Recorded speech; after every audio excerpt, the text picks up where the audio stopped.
state government. When local governments are in crisis all across the state, they actually tried to ram through a contract with a pay increase.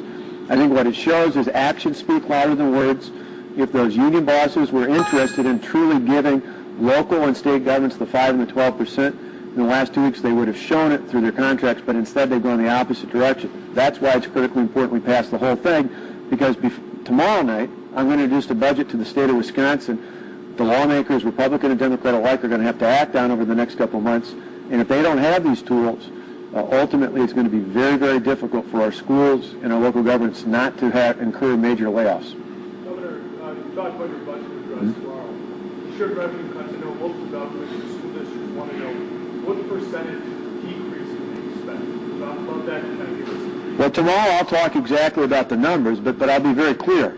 The amount of the cuts, the amount that we're going to cut from state aid in every category, for schools, for municipalities, for counties and technical districts, the amount that we cut will be more than offset by the amount of savings in this bill.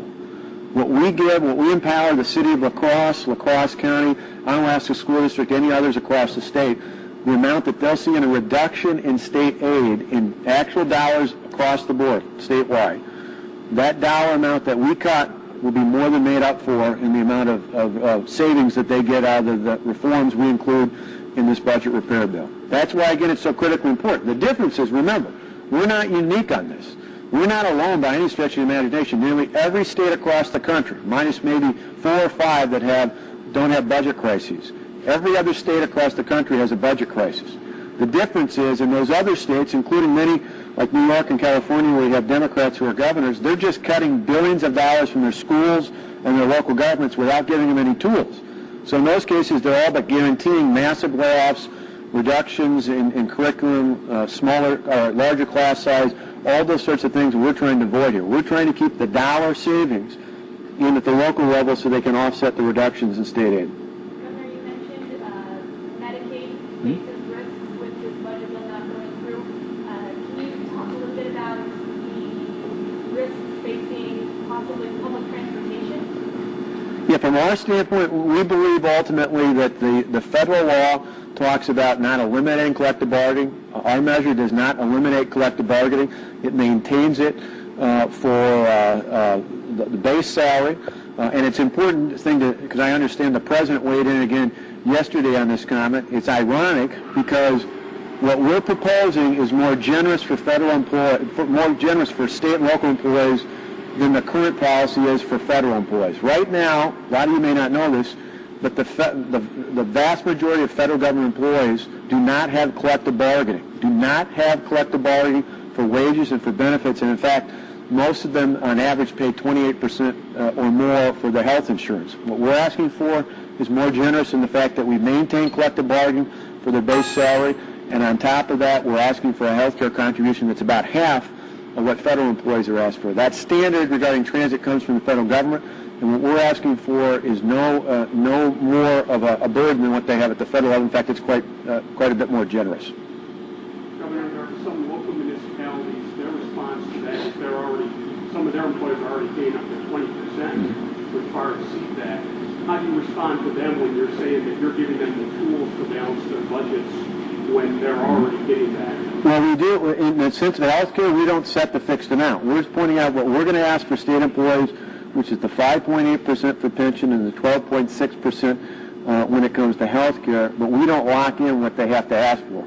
If they need more to balance their budgets, again, even at that 20%, you compare it to the federal government where the average is 28%, they could conceivably go higher if they needed to balance off the budget. What we're giving local governments, though, are the tools to make sure that their budget is under their own control, not the control of state or federal mandates, but something they can determine right here at the local level. And we received information that Wisconsin Employees Relations Commission has said that the state employees union has filed unfair labor practices against you for failing to negotiate in good faith. Can you comment on that and the importance of negotiation for your staff? Yeah, the bottom line for us is we're completely legal. We've looked at this issue.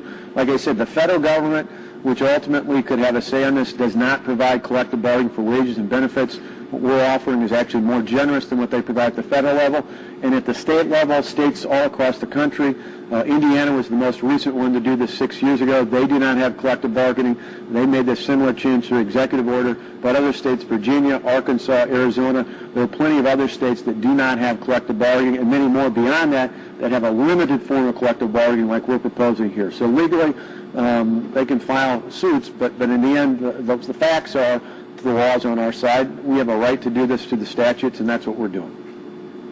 Do you feel that negotiation is important in solving issues? I know that in a lot of your former speeches and things that you've really talked about compromise and getting both sides of the party to come together to make decisions. Yep, 100% agree. If you look in the first 5 weeks that we were in office, we passed through and we came here and talked about a lot of businesses throughout the Cooley region.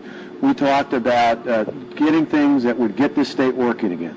And we ended up making changes to many of those bills to get them through the legislature. In the end, almost every one of those bills included bipartisan support, Democrats joining with Republicans in voting for our measures to get Wisconsin working again. We've shown and will show throughout this budget. Tomorrow night I'm going to talk about a willingness to work with the legislature to make changes because to balance this $3.6 billion deficit, we don't believe we have a premium in all the good ideas that should be included in this budget. We're willing to work with lawmakers. But when it comes to this particular issue, the bottom line is we cannot negotiate because to negotiate in good faith with the state's unions requires you to have something to give. We don't have anything to give. The state's broke. The state's been broke for years. 2 years ago, Governor Doyle and many of these same Senate Democrats who are hiding out in Illinois passed a budget that included more than $2 billion of one-time savings from the Federal Stimulus Act. That's part of the reason why we're in this trouble right now. It's people failed to make a commitment to the future. Instead, they relied on short-term budget fixes that got us into this kind of chaos right now. And the fact of the matter is I'm going to make a commitment to the future so that my kids and your kids and other kids across the state aren't faced with even more dire consequences than what we face today. For us, we're going to continue to work with our employees. Wisconsin has the strongest civil service protections in the country. That does not change under this bill. The things that provide workplace protection for state employees in terms of merit hiring, just cause when it comes to discipline and termination, all those things remain intact, the strongest system in the country. We don't change that one bit under this bill. In fact, we add to it. We amended the bill. One thing to remember is we amended the bill after the Joint Finance Committee to address some of the concerns that teachers and other local government officials had about needing a similar sort of process for grievances. That's in the bill today because we listened. We made those sorts of adjustments. We listened to what the public and others said. We even made some changes in terms of the retirement system that some local officials, including the mayor of Milwaukee, raised about this throughout the process. So we have made changes. But in terms of giving up on things that ultimately balance the budget, we don't have any money to give on. Over the weekend, did you speak with any of the Senate Democrats? I did. A week ago, I did. What I've advised those who sought, nobody has sought me out directly, but they've reached out to other folks. What I recommended is since the bill passed the Assembly and it's sitting in the State Senate, I've asked those interested state senators to talk directly to Senate Majority Leader Scott Fitzgerald. The bill is in his house. We continue to talk with them multiple times a day, and am hopeful that we can find a way. I'm an optimist. I ultimately believe that, again, like I said, I think if you listen, if you took people at their word, what at least some of these 14 state senators said is slow it down, give us the time to talk about it, give us time to see what's in here. I think now many of them have reached out to us and recognized they're very concerned about losing the $165 million in savings.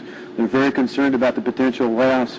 And I have every confidence that in the next couple of days we're going to find a way to work with them to help them come home to address this issue, and then we can move on from there and get back to work. Because, again, that's people I found, even people who are very supportive of what we're trying to do, say we're tired of all this. We want to get back to a point where the focus is on getting the state working again, and that's very much where I want to be, because I think we've been largely successful in the first month and a half in that regard.